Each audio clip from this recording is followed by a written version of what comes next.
కామారెడ్డి జిల్లా కేంద్రంలోని పలు కాలనీలో తాళం వేసి ఉన్న 9 ఇండ్ల తాళాలను పగలగొట్టి బంగారం, వెండి వస్తువులను, నగదును దుండగులు ఎత్తుకెళ్లారు. జిల్లా కేంద్రంలోని అశోక్ నగర్ కాలనీ, శ్రీరామ్ నగర్, స్నేహపురి, విద్యానగర్, కాకతీయ నగర్, వివేకానంద కాలనీలో గల 9 ఇండ్ల ఇంటి తాళాలను పగలగొట్టి 8 తులాల బంగారు ఆభరణాలు, 30 తులాల వెండి వస్తువులు, 1,20,000 నగదును దుండగులు ఎత్తుకెళ్లారు.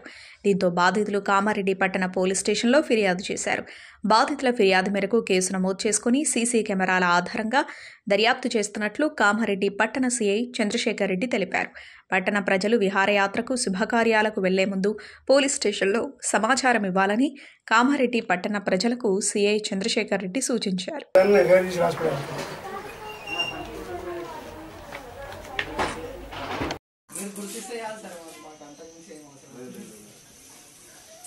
గుర్తుంచుకొని బయటికి చెప్పకపోతే కాదు సార్ అంతే.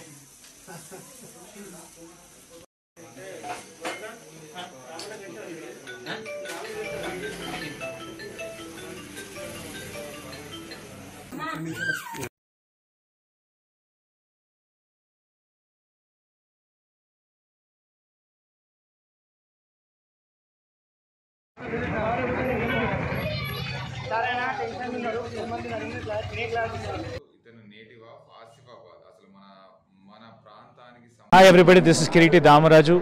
Like, share and subscribe to Saira TV. Oh, Saira!